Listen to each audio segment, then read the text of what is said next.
When I differentiate this, I have 3x squared, but the 3 goes away. So the 2 3's go away, so I get x squared. Negative 3, 2, the 2's go away. 2x prime is 2, c prime is 0. Good. Other examples. Polynomials are clear. Let's look at something with weird coefficients. Now, okay, let's look at 11. So 11 has g of x equals 4x to negative 2/3 minus 2x to 5/3. Notation, please. Very important. Is it such a big deal? As I said, not really, but we have to stick with the notation. For this one, would we use a capital G? Exactly, of course. Copy 4. Careful now. Is that negative 2? I'm still trying to copy the original. Yes, negative 2/3 and 5/3. Okay, thank you. Sure. So negative 2/3 plus 1 is 1/3. That's all I needed. So x to 1/3 over 1/3 minus 2. 5/3 plus 1 equals 8/3.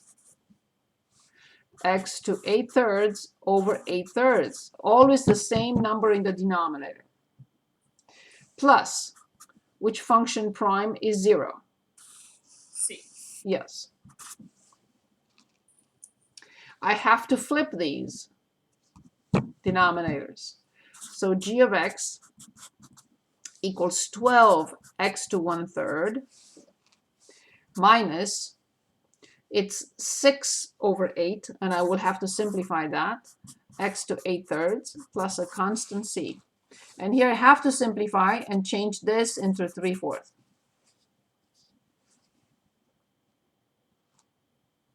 And this is it.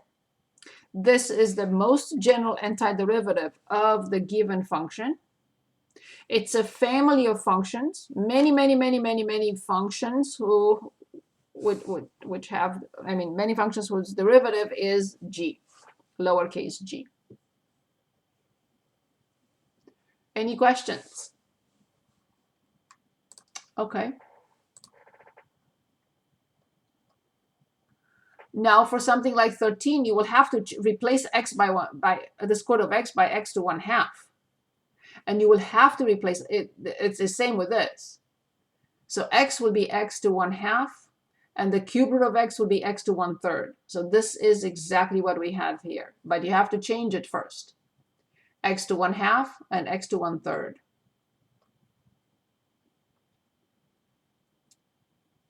Okay, I would like to look at 15 because it's a very important type, or 18. They're similar. You choose. 17 is a very important one. Some sine, cosine, secant, cosecant we have to look at. So back. Any preference? I wouldn't mind doing like a little bit of everything. Okay, so let's look at 15. Good point. So let's start with 15. In 15 we have f of t equals 2t minus 4 minus 3 the square root of t divided by the square root of t. Did I manage to copy from 2 problems? No. Okay, this time I didn't. Good. Okay, so what is very important here to understand is that the denominator is one term. The word term really mainly refers to polynomials. So because this is not a polynomial, one term, I would say maybe just one product, not a sum of different products. Okay. Because the denominator has one term, We did this before, and this is very important. What did we do when the denominator was one term?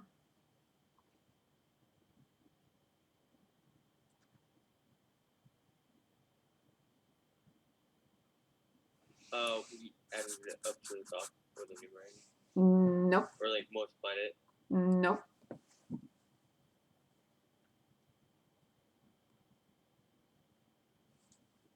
So here's your hint. A plus B plus C divided by D. What did we do with this? Very important to remember. A over D plus Ah, that's it. A over D plus B over D plus C over D. This is crucial. This is crucial here because I don't know what to do with this. This is awful. I don't know how to go backwards with a ratio. I don't have that tool. So at this point, so I have to separate into three fractions. 2t over the square root of t minus 4 over the square root of t minus 3 the square root of t over the square root of t. Do not try to simplify in a sum. We cannot simplify terms. So 2t over the square root of t becomes 2t to 1/2. How come? Power 1 minus power 1/2 is power 1/2. Minus 4 times t to 1/2, but with minus. 4 over the square root of t becomes 4 times t to negative 1/2. And yes, I love it. Negative 3 the square root of t over the square root of t is just negative 3. This I know how to handle. This I do not. So luckily, the denominator has one term, or one product, or one quantity. One, not like this. If I had this, I would have been stuck. So now we can find the most general antiderivative for that. And we start with the notation. What is the notation?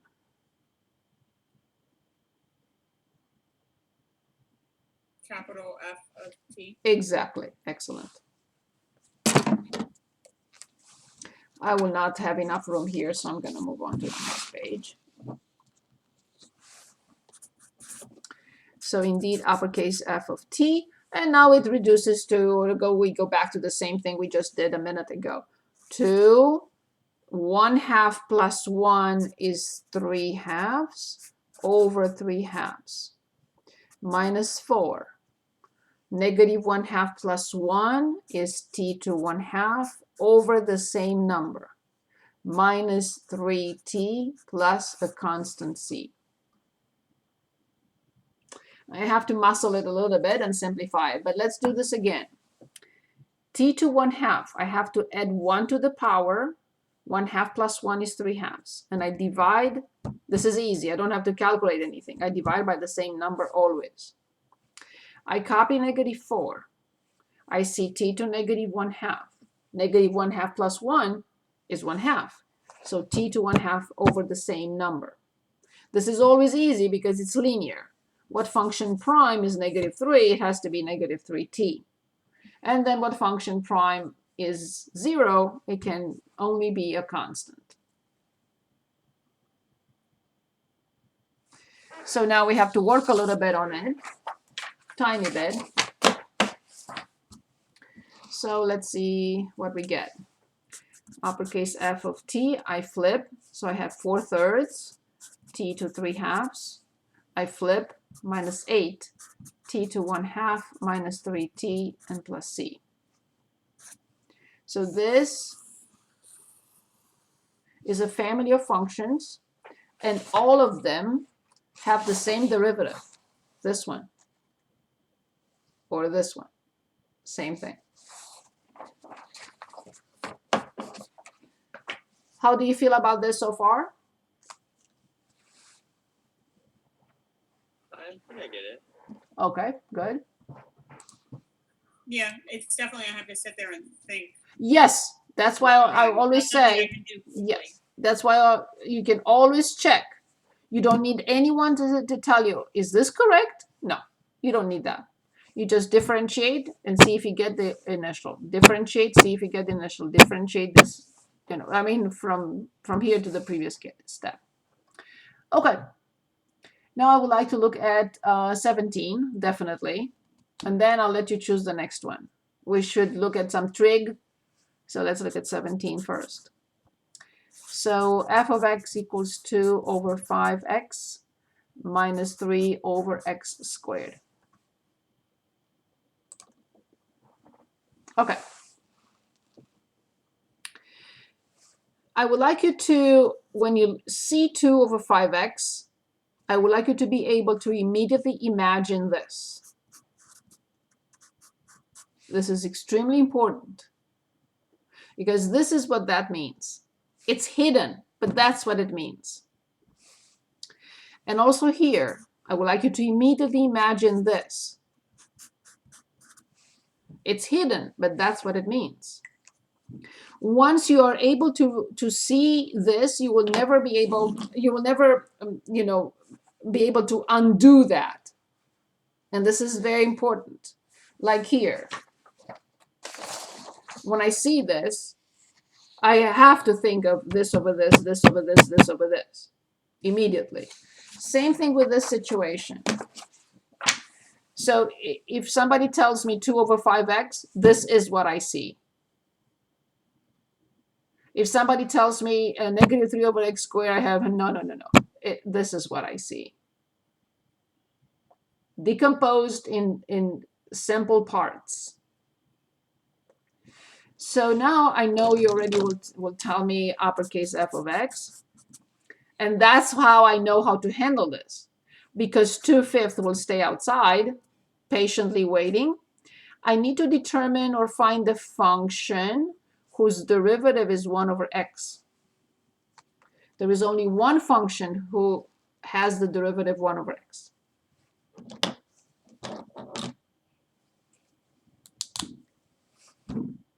Isn't that natural log? Of the absolute value of x. So please remember, natural log of the absolute value of x prime is 1 over x. Very important rule. Now I copy negative 3,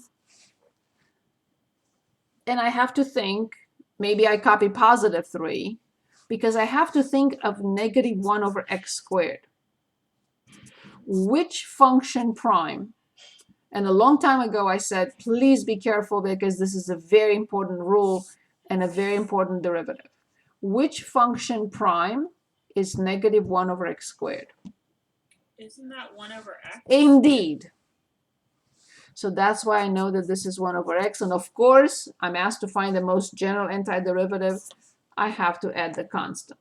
Do you have to have c at all times? No. Well, write d. It doesn't matter. Any letter, but not f and not x. Anything. You can call it e. You can call it c1. It's up to you. Anything works. And now you can take a moment and check. 2 over 5, 2 over 5. Natural log prime, 1 over x. 3 stays, but when I differentiate 1 over x, I get negative 1 over x squared. So I get back that.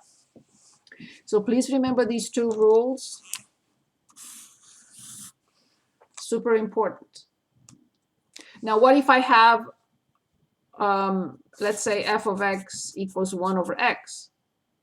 So the uppercase f of x will be negative 1 over x squared. That's not what I meant. It will be negative 1 over x plus a constant c or d or e or f, whatever lowercase you want. Okay? So if you're given not negative 1 over x squared, but positive 1 over x squared, fine. Then this will be negative 1 over x plus a constant c, or c1. So here we were given the negative 1 over x squared. We may or may not, but the constant we can always make up, a factor in front. Good. Any questions on this?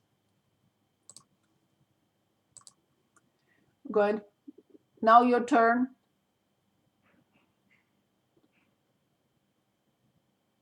Ooh, the 21. Okay, let's take a look at 21. I am on page 5. Page 5, 21. In 21, we have f of theta equals 2 sine theta minus 3 secant theta tangent theta. Awesome. Yes, I know you're going to say uppercase f of theta. 2 is 2. We have to find a function whose derivative is positive sine theta. I need a function that I differentiate to get positive sine theta. Wouldn't that be negative sine theta? I mean, sorry, negative Correct. cosine theta. Yes. So when I differentiate cosine, I get negative sine times negative 1 in front. I get that. Awesome. I copy negative 3. I need a function that I differentiate to get secant tangent or tangent secant. Secant tangent, tangent secant, doesn't matter. There is only one function that I differentiate to get secant tangent.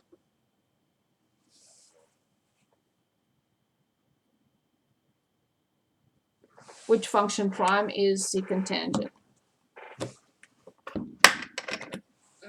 Secant? Fine. Absolutely, thank you. It is secant theta. And of course, because it's the most general antiderivative, put a constant in there that you like. It doesn't matter which constant. So we like to use C. Negative 2 cosine theta minus 3 secant theta plus a constant C. Good pick. Great job. The fact that you are paying attention in class, it will help you tremendously when you review this. Okay, did we have enough?